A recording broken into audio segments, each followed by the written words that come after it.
स्वागत आहे तुमचं माझ्या चॅनलमध्ये, ज्याचं नाव आहे अमिताज टेस्टी रेसिपीज।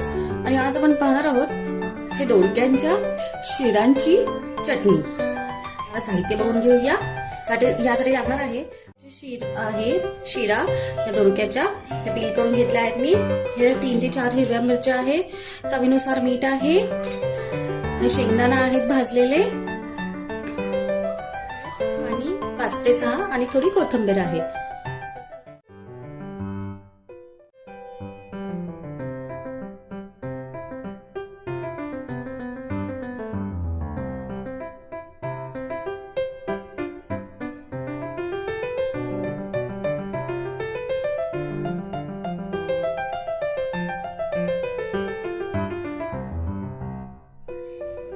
तुम्ही पाहू शकता आता आहे मी वाटून घेतला आहे मिक्सर मध्ये।